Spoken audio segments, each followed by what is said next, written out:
my whole life. I wanted to be a lawyer. I wanted to go to law school. That was my only dream. So I finally went to college. I went to a school called East Carolina University. It took me 5 years to graduate with a 2.0, barely got through school because of my dyslexia. Struggled academically, got my degree, and now it was time to apply to law school. And I knew I wasn't going to go to Harvard or Yale or Princeton. I knew I wasn't going to go to some prestigious Ivy League law school. So I researched. There's 435 accredited law schools in North America. I just had to find one that would accept me.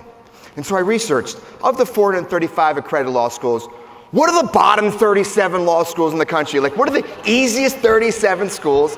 And I applied to those 37 schools.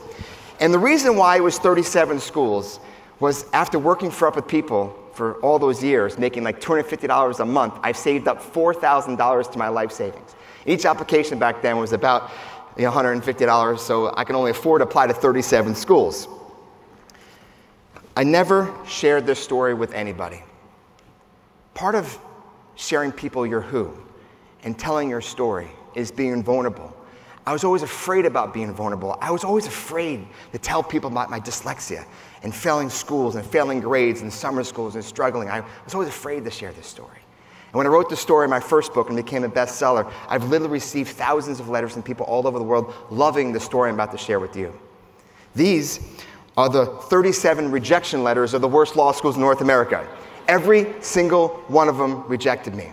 I didn't even know there was like 37 ways to politely tell someone to go take a hike, but here's the trend. I regret to inform you. I regret to inform you. I regret to inform you. I cannot offer you position. Unfortunately, the limited size. I'm genuinely sorry. Unable to accept you. I'm sorry to inform you. This was my favorite one from Mercer University. This was a difficult decision. Yeah, bullshit, not a difficult decision. I'm dyslexic, I can't read.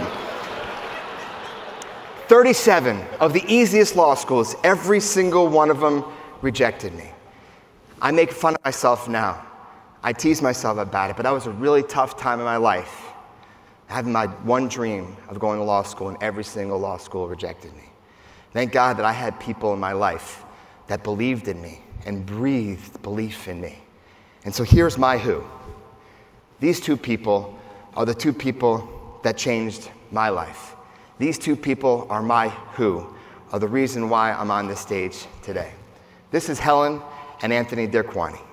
These are my grandparents from Italy. They were hairdressers in White Plains, Newark. They were married for 55 years. They were totally in love. My grandfather would cut the hair, and my grandmother would style it and wash the hair in this small little apartment. And down below their apartment, they had a little studio called Helen Anthony's Hairdressing Studio for 47 years of their 55 years of marriage. They truly loved each other. Every time I saw them, they were hugging and kissing, and I'm just absolutely quite certain that they still had an active sex life until they were in their 80s. And Lord, I hope those genes come down to me. But my grandparents just modeled love. They modeled it. It was such a beautiful thing as a young boy growing up with my grandparents.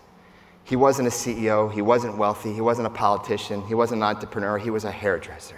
But I learned more about servant leadership from him than anybody. After 55 years of marriage, my grandmother had a massive stroke. She went to spend the rest of her life in a nursing home in Connecticut. And the physical therapists and occupational therapists all gave up on her. She was never to be walked again. My grandfather couldn't take that fate, so he became her occupational therapist. He became her physical therapist. And every day at 7 o'clock in the morning, he'd show up at the nursing home. He'd wait for the doors to be open. He'd run right to Helen. He'd work on her legs. He'd massage her. He spent 12 hours a day from 7 to 7, 7 days a week. The general manager of the nursing home finally gave my grandfather a key to let him in the nursing home because he was the only person waiting outside every morning at 7 o'clock.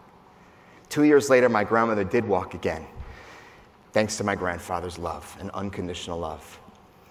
Unfortunately, months after that miracle of her walking again, my grandfather got diagnosed with a brain tumor. He had a tumor the size of a golf ball in his brain, and he was on his last days, and we hired hospice. We went to his home, and his 4 daughters, his 14 grandkids, and all his nieces and nephews around his bedside to say goodbye. I'll never forget what I saw. We're all going around the table telling Papa how much we loved him. Papa, we love you. Anthony, we love you. Dad, we love you. And here's where his last words were. Stop telling me you love me. Don't tell me you love me. Show me you love me. And then he closed his eyes and went to heaven. And for years, I wondered what my grandfather meant by don't tell me you love me, but show me you love me. And this is the cornerstone of what servant leadership is all about. This is the cornerstone of leading from heart is all about. Don't tell me what you're going to do, but show me what you're going to do.